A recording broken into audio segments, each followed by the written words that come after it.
My name is Donnie Rouse, and you are listening to the podcast One Life. Don't judge a city by its travelers.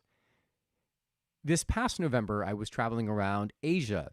Specifically, I went to Korea, Kuala Lumpur, Indonesia, and Taiwan. Fast forwarding to the Indonesian part, I was flying into Jakarta, and when I was speaking with other travelers, everyone was saying, spend one day in Jakarta and then get the hell out of there. It's just a big, dirty city. And it wasn't just one traveler that actually mentioned that to me. There were many nearly every single traveler that I met that had visited Jakarta was like, stay a day, get the hell out of there. But I've had enough experiences to tell me otherwise. I've had experiences where people told me not to spend a day in a city, and then I end up going there, and it ends up being one of my favorite cities. Case in point was Casablanca in Morocco, as well as Genoa in Italy. Both places, people were like, they're dirty, they're port cities, transit and then move on. I ended up going there and having a great time. So as a result of this experience, I was able to see Jakarta from a different perspective than most travelers. And so the reason, my intention for coming on here today is to have you look past the biases that you may get from other people, not just in travels, but in life. Because it is by doing that, right, by going against that and allowing yourself to have the experience.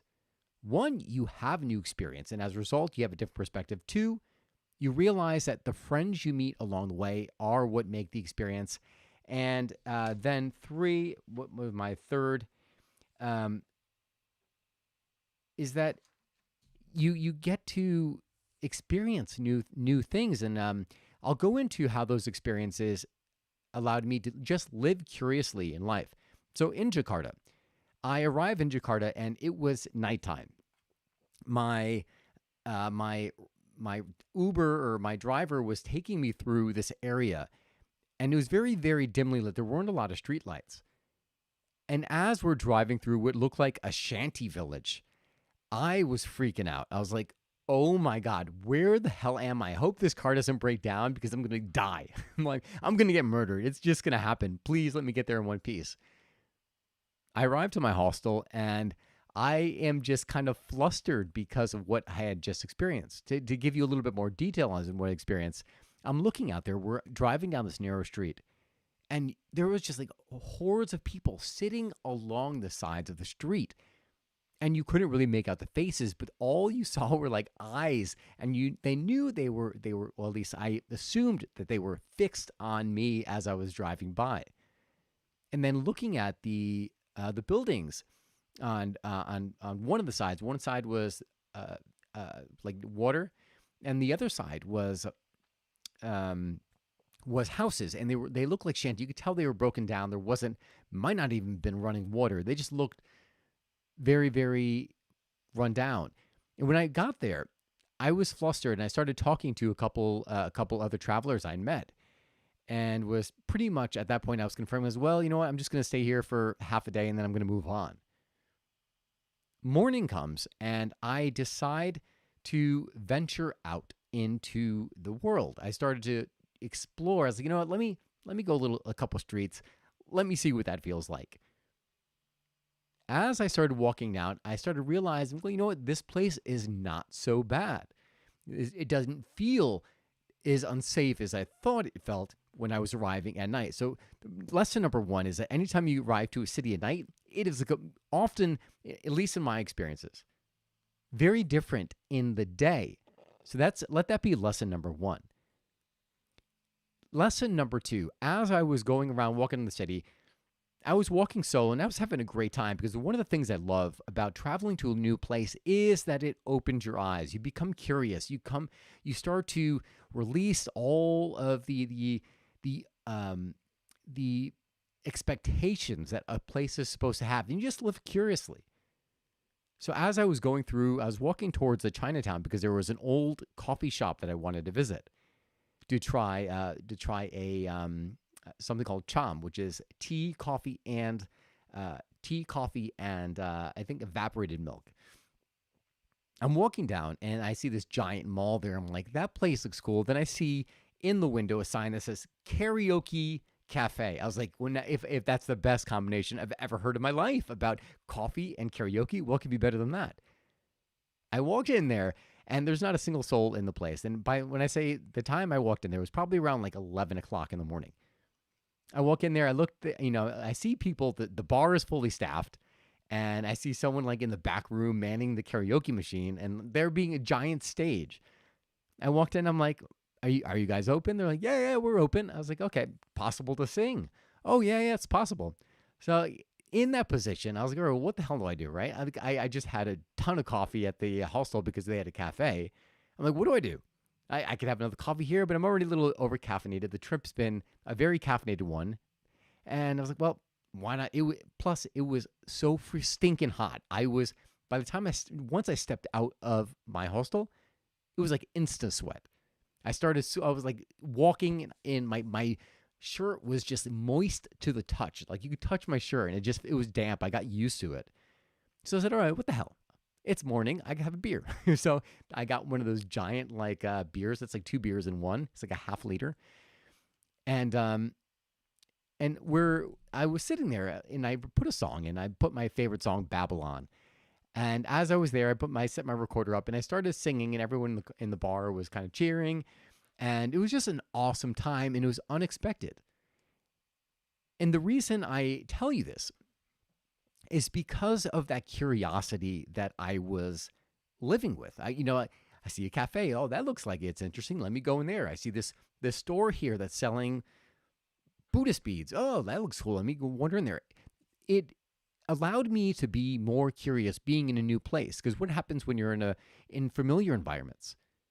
The law of familiarity kicks in. All of a sudden you're like, oh, I know what that is. It was like, oh, a new restaurant opened up in downtown Stanford. Yeah, I've been downtown Stanford 100 times. Hey, I'm sure it's nothing great, right? So you want to constantly put yourself in new things and look at it from not a beginner's mindset, because that's a different way of looking at it, but just looking at everything with fresh eyes, because that is the only way that you are going to really experience something different from life. Otherwise, your mind tends to go in its own patterns, and you go blind to life and the world around you. Now let's fast forward to probably the most important aspect of traveling. One of the things I love the most, and one of the reasons why I travel multiple times a year. And it is the friends you make, right? I always laugh when people are like, oh, Jakarta, it's a big, dirty city. I happen to like that big, dirty city. It was one of the highlights of my trip. And the reason why it was one of the highlights of my trip was because of the people I met. I can't even hold a straight face. I met one guy from Holland. His name is Bink. He was such a freaking hoot. We had a blast together. But I'll tell you about the how we started this friendship, because we ended up hanging out 2 days in a row. It was, I think, later in the evening at the hostel. And I had just gotten back from that day of doing the karaoke and then hitting Chinatown, trying the different coffee shops. I come back and I meet the 2 German girls and a Dutch guy named Bink. As we're talking, I'm like, you guys, what are you guys doing? There's a karaoke place. Do you want to go tonight? And, everyone's like, oh, sure. What the hell? Why not? What else are we going to do here? And we ended up going there. And at first, everyone was slow to open up. One of the things I pride myself in being able to do is to get people comfortable and out of the comfort zone. So we go there, and immediately I ordered, a first round of beers. When you're traveling, a lot of people are like, they may have like 6 months. I think Bink was traveling for 6 months. So people who they have like all of this time left in their trip. So they're like looking at the finances like, oh shit, I can't spend too much here. And so I immediately, right out of the starting gates, I said, listen, let me buy the rounds. So I bought rounds for everybody. We're all sitting there drinking in these small cups, which is one of the ways I like to drink, because it makes the drink a social affair. So we're drinking out of these very, very small glasses that may have like 4 ounces in it. But as a result of that, you're pouring more, you're drinking more, you're talking more. So that night, I ended up having about 12 to 15 beers, but really they were like 4 ounce glasses, so they didn't have that much. I'm exaggerating. We may have had like 2 beers each, but it felt like that much more because we were kept refilling the glasses. So back to the story. We are in here, we're breaking the ice, we're having drinks, and all of a sudden, we all start going to sing. I went first, obviously, and then slowly everyone else started to join in. And we're all cheering each other on. And we were the only people in the place. Oh, no, we were not. There was one other place, and I'll explain the story there. So we are all karaokeing. We're having a good time. Bink goes and does this Dutch rapper that I had heard when I was in Penang in Kuala Lumpur. So I was like, oh, do you know this song? He's like, oh, of course. It's very popular in Holland. So I was like, can you sing this song? So he went up there and was rapping to that song. And it was awesome. I have it on video. And then next, it was the 2 German girls. It was their turn to sing. And they were nervous about going to sing together. So, I mean, a solo. So they're like, you know what? Let's go. We'll just sing together. So they're up there and they're singing 99 Luftballons. Again, my suggestion, because that's the easy one for if you're German. And they do it. They do such a great job. But most of all, they're having a blast. They're just having a good time doing it. And so they come down to sing, and this is the part I was saying, well, we weren't alone. Attached to this karaoke / cafe was a I don't know, some kind of like shop that was selling homemade like quilts. I mean, they were selling a bunch of things. It looked like an auto store as well. And the guy who was the owner came over to one of the German girls, and it complimented her. She was a blonde girl. Blonde girls usually get complimented in these countries. And he comes over and starts asking her if he could sing a song with her. And she's like, all right, well, sure. Moments later, the guy's wife comes by. He stands up. She smacks him in the face, and then leaves, and goes in the back room. It was pretty interesting. Long story short, that was just one of the experiences. We ended up leaving that cafe, and something happened. And another benefit of travel is that you start to learn, you get new ideas, and you learn different customs. When I was there prior, there was no paying for the songs of karaoke. They're like, hey, you got a drink? Go sing a song. When we were leaving this time, they're like, okay, well, you owe all this money for all the songs you sang. I'm like, wait a minute.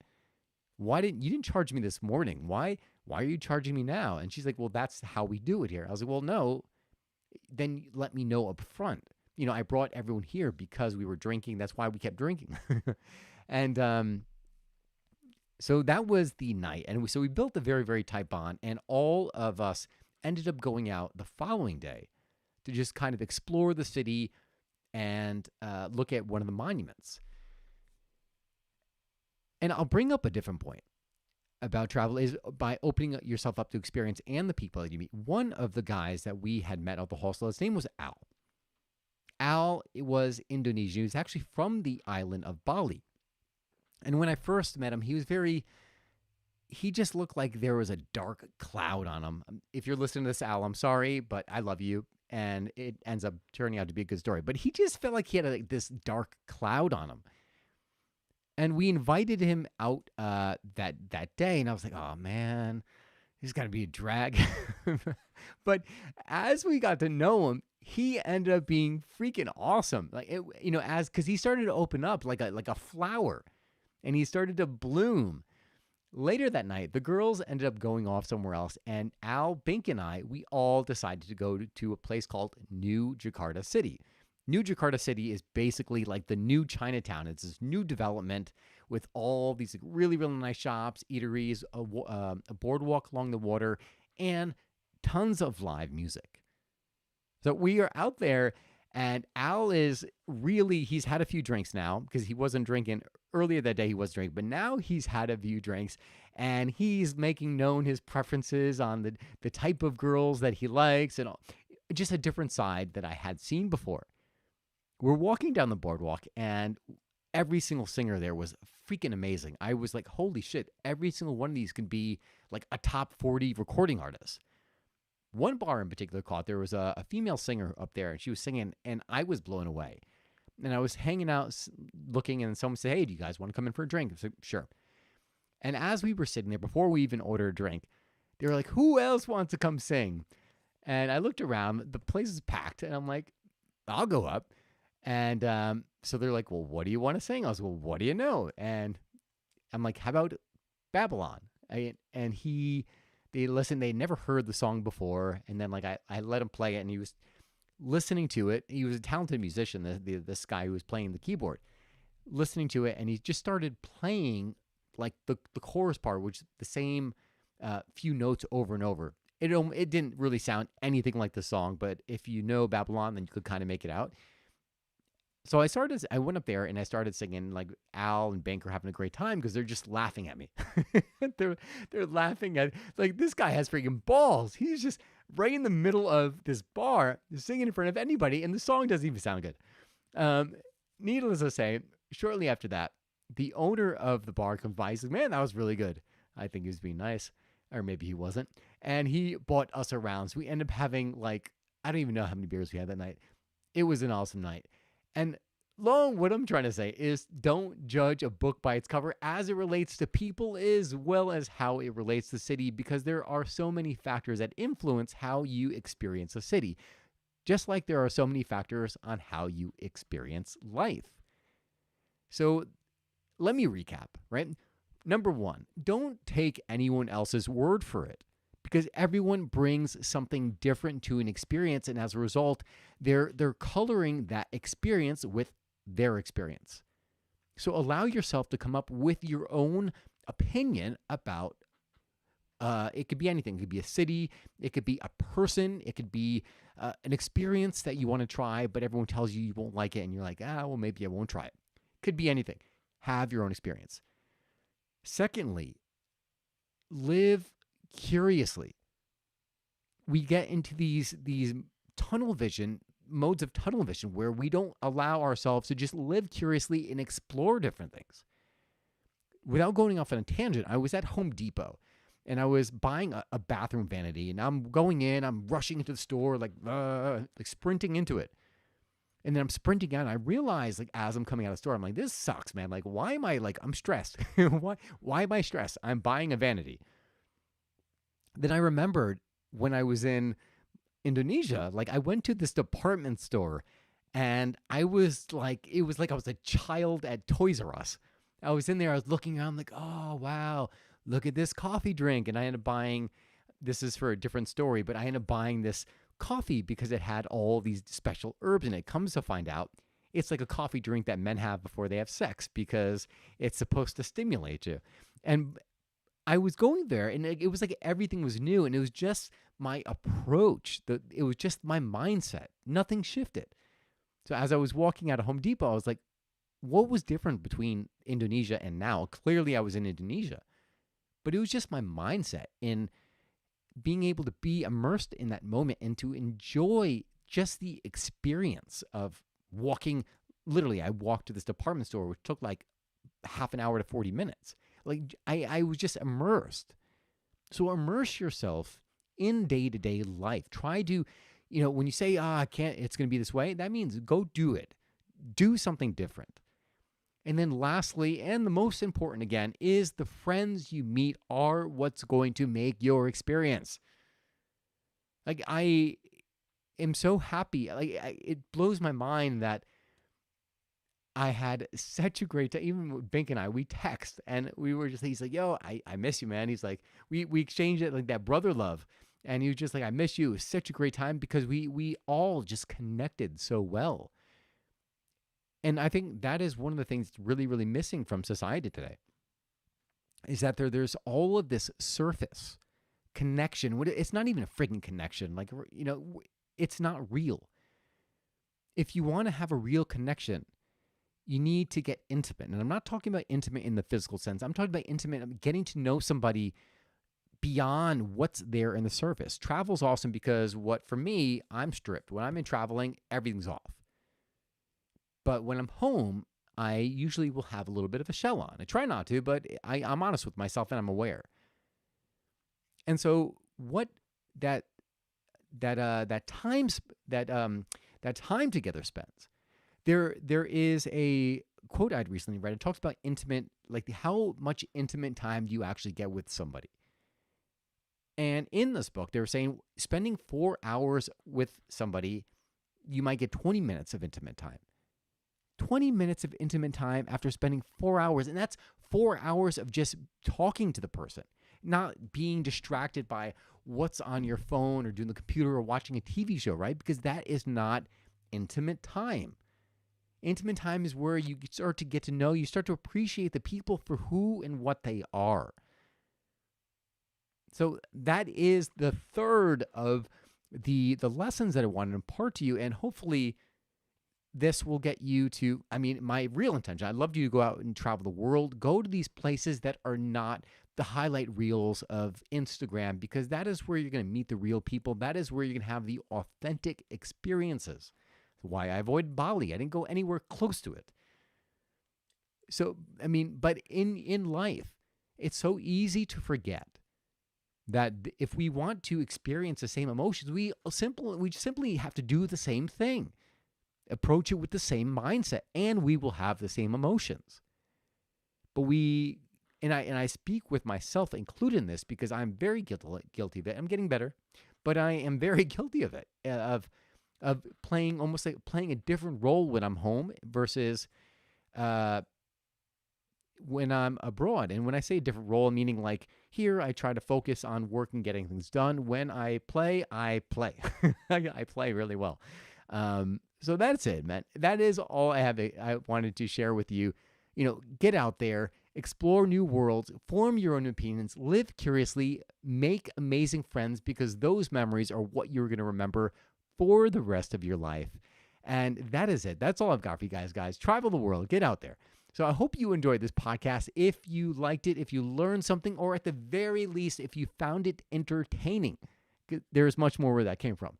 But hit that like button, hit the subscribe, share it with somebody, leave a review. I can't tell you how much that helps, because the only way this podcast will grow is if people like you say, this is good, I like it, you should listen. So please do that.